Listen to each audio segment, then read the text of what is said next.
शर्मीली, उफ कितनी जोरों की सुसु आई है। अगर जरा भी देर हुई तो यही निकल जाएगी। घर पहुंचने में तो अभी टाइम लगेगा। ऐसा करती हूँ, यही पार्क में बने इस पेड़ के पीछे ही बैठ जाती हूँ। गर्मी दोपहर का टाइम है, सभी अपने अपने घरों में अभी सो रहे होंगे। शर्मीली जल्दी से पेड़ के पीछे जाकर सुसु करने बैठ जाती है और कहती है, शर्मीली, सचमुच हल्का होने में जो सुख है वो दुनिया के सभी सुखों से परे है। इतना कहते ही शर्मीली की आंख खुल जाती है और वो देखती है कि उसका बिस्तर गीला हो चुका है। असल में वो एक सपना देख रही थी। वो उठती है तो देखती है कि बिस्तर पर ही उसकी सुसु निकल गई है।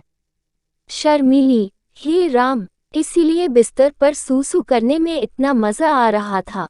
लेकिन अब क्या करूं? अगर कहीं वो उठ गए तो मेरे बारे में क्या सोचेंगे? ऐसा करती हूँ, चुपचाप सो जाती हूँ। गर्मी बहुत है, सुबह होने तक सूख जाएगा। ये सोचकर शर्मीली वहीं पर सो गई।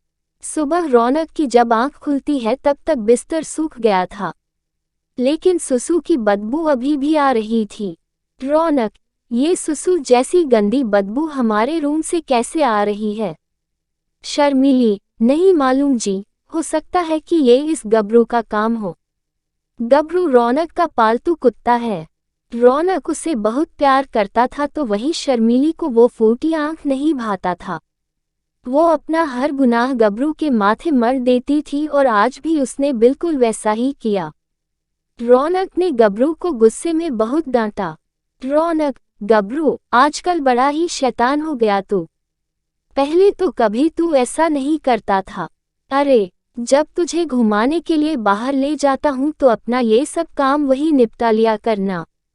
रौनक गबरू को डांट कर नहाने चला जाता है, लेकिन गबरू बेचारे को ये समझ नहीं आता कि आखिर उसे ये किस बात की सजा मिल रही थी। उधर शर्मीली खुद से कहती है, शर्मीली, बचपन से ही मुझे ये बीमारी है, नींद में सूसू पॉटी कर देती हूँ। ना जाने कब मेरी ये गंदी आदत सुधरेगी। शर्मीली बचपन से ही ऐसा करती आई है। वो जब 6 साल की थी तब से ही वो नींद में ही सुसु पॉटी करती आई है। फ्लैशबैक, शर्मीली बचपन में, ओहो, कितनी जोर की सुसु आ रही है। आधी रात हो रही है, कौन बाहर जाए। नींद भी बहुत जोरों की आ रही है। अब कौन इस प्यारी सी नींद को छोड़कर सुसु करने उठे। एक काम करती हूँ, इस स्तर पर ही सुसु कर देती हूँ। वैसे भी अभी मैं छोटी हूँ ना, तो माँ भी मुझे कुछ नहीं कहेगी। ऐसा सोचकर शर्मीली वहीं पर सूसू कर देती है और इसी तरह ये उसकी आदत बन गई। उसकी माँ अक्सर उसे इस आदत के लिए डांटती थी। माँ, बेटा, बिस्तर पर ये सब करना अच्छी बात नहीं है। अभी तो तू छोटी है, मैं तुझे पहना दूंगी, लेकिन जब तू बड़ी हो जाएगी तब क्या करेगी? शर्मीली, माँ, तब भी मैं डायपर ही पहन लूंगी। लगभग 7 साल की उम्र तक शर्मीली ने डायपर पहना। उसके बाद भले ही उसकी माँ ने उसे डायपर पहनाना बंद कर दिया, लेकिन उसके बिस्तर पर सूसू पॉटी करने की आदत बड़े होने तक नहीं गई। यहाँ तक कि शादी के बाद भी वो सुसु और पॉटी अपने बिस्तर पर ही कर देती है। दरअसल वो आदत से मजबूर है। शर्मीली, अभी तो 2 महीने ही हुए हैं शादी को, मुझे जल्दी कुछ करना होगा, नहीं तो मेरे पति को मेरी इस आदत के बारे में पता चल जाएगा। एक दिन शर्मीली दिन में खाना खाकर सो गई और उसे बहुत तेज पॉटी आई। उसे फिर से सपने में लगा कि वो टॉयलेट में है और वो फिर से बिस्तर पर ही पॉटी कर देती है। तभी उसकी नींद खुलती है। शर्मीली, ओहो, जिस बात का डर था फिर से वही हुआ। तभी उसकी सास शांति कमरे में आती है। शांति, बहू, ये कैसी गंदी बदबू आ रही है। ये बिस्तर पर क्या लगा हुआ है? हे भगवान, बिस्तर पर पॉटी, छी। शर्मीली, माँ जी, वो गबरू यहाँ आया था ना, ये पक्का उसका ही काम होगा। शांति, बिल्कुल सही कहा तूने। मैं तो रौनक को समझाते समझाते थक गई थी कि उसको घर मत ला, लेकिन उसने मेरी एक न सुनी। अब भुगतो। शर्मीली, आप परेशान मत होइए माँ जी, मैं इसे साफ कर दूंगी। शर्मिली ने फिर से सारा इल्ज़ाम गबरू के सिर पर डाल दिया। फिर गबरू जैसे ही उसके कमरे में आया, वो डंडा लेकर उसको मारने लगी। बेचारा गबरू दुम उठाकर वहां से भाग खड़ा हुआ, लेकिन वो समझ ही नहीं पाया कि आखिर उसके साथ ऐसा क्यों हो रहा है। उधर शर्मिली ने चादर धोकर सूखने डाल दी और नई चादर अपने बैग पर बिछा दी, लेकिन उसे अभी भी इस समस्या का हल नहीं मिल रहा था। तभी उसे अपने बचपन की वो बात याद आती है। फ्लैशबैक।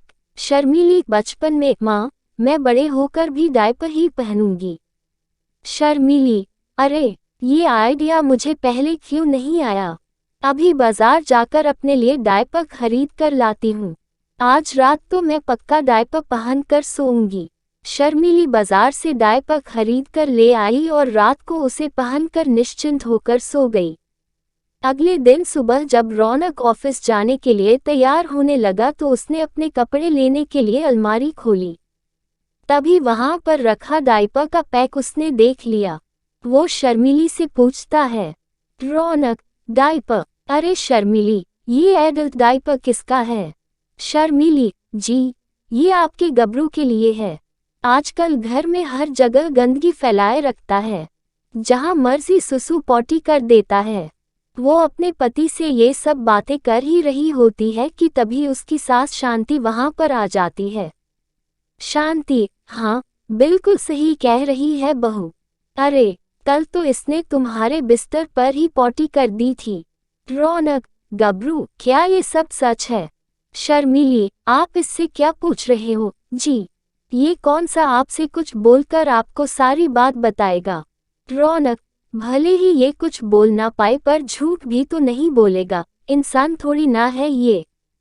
शर्मिली हर रोज डायपर पहनकर सोती और अगले दिन सुबह जाकर उसे घर के पीछे नाली में फेंक देती। लेकिन एक रोज जब वो डायपर फेंकने गई तो एकदम से आंधी चलने लगी और वो डायपर उल्टे हुए एक पड़ोसन के ऊपर जा गिरा। डायपर में पॉटी लगी हुई थी। पॉटी वाला डायपर देख तो उस पड़ोसन का दिमाग ही खराब हो गया। उस पड़ोसन का नाम ओमवती था। उसकी शर्मिली की सास से बिल्कुल भी नहीं बनती थी और वो डायपर देख चिल्लाते हुए कहती है, ओमवती, इस शांति को तो मैं बताती हूँ, गंदा डायपर मेरे ऊपर फेंकती है, शर्म नहीं आती। ओमवती शांति से लड़ने के लिए उसके घर पहुँच जाती है। ओमवती, शांति, अरे ओ शांति। शांति, क्या हुआ ओमवती? क्यों चिल्ला रही है? ओमवती, तुझे क्या लगा कि तू मेरे ऊपर पॉटी से भरा डायपर फेंकेंगी और मैं देखती रहूंगी?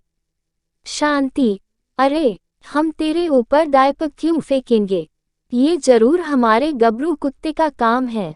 शर्मिली, हाँ हाँ, ये पक्का कुत्ते का काम है। ओमवती, मुझे बेवकूफ समझ रखा है क्या तुम दोनों ने? भला कोई कुत्ता किसी के ऊपर डायपर फेंक सकता है? मैं अभी पुलिस स्टेशन में तुम लोगों के खिलाफ रिपोर्ट लिखवा कर आती हूँ। इतना कहकर ओमवती वहां से सीधा पुलिस स्टेशन चली जाती है। कुछ देर बाद पुलिस उनके घर पहुंच जाती है। रौनक भी ऑफिस से घर पहुंच जाता है। पुलिस ने रौनक को खूब उल्टी सीधी बातें सुनाई। उधर शर्मिली ने अपना सारा दोष गबरू के ऊपर डाल दिया। ये सब सुनकर रौनक गुस्से में आ जाता है। रौनक, गबरू, मैं तो तुझे बहुत सीधा समझता था, लेकिन ऐसी हरकतें करके तूने मोहल्ले में मेरी नाक कटवा कर रख दी। मैंने तो तुझे बहुत प्यार किया, लेकिन तूने ये सिला दिया मेरे प्यार का। अब मैं तुझे इस घर में एक पल भी और रहने नहीं दूंगा। चल निकल मेरे घर से। रौनक ने गबरू को अपने घर से निकाल दिया और बेचारा गबरू रोते हुए चुपचाप वहां से चला गया। हालांकि वो ज्यादा दूर नहीं गया। शर्मिली, अरे रुको रुको, इन्हें क्यों फेंक रहे हो? इन्हें रहने दो, मेरा मतलब है किसी के काम आ जाएंगे। रौनक, नहीं, आज इस डायपर की वजह से मेरे घर पर पुलिस आई है। मैं इसे अपने घर पर और नहीं रख सकता। रौनक ने वो सारे डायपर उठाकर फेंक दिए। उस रात शर्मिली टेंशन के मारे बिल्कुल भी नहीं सो पाई और वो रात भर जागती रही। ऐसे ही 2-3 दिन तक तो शर्मिली सोई नहीं, लेकिन फिर एक रात उसकी आंख लग गई और आंख लगते ही जिस बात का डर था वही हुआ।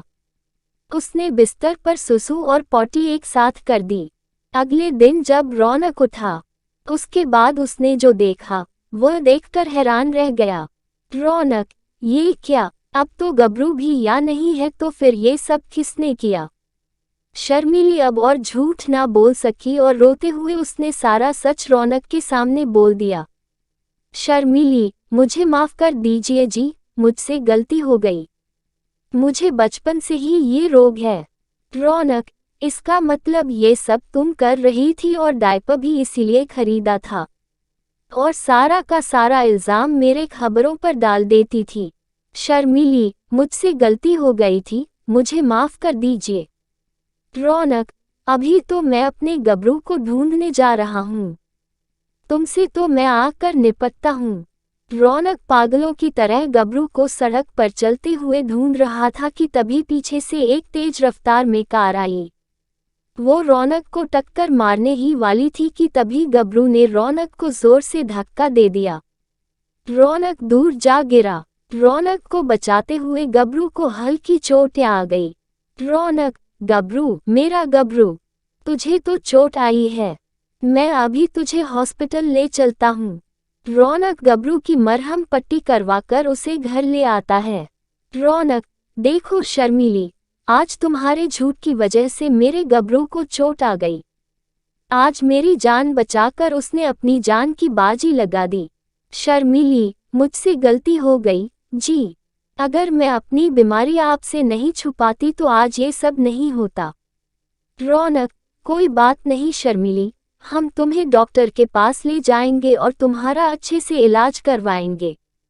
शांति, हाँ बहू, तुमने अपनी गलती स्वीकार कर ली, ये बड़ी बात है।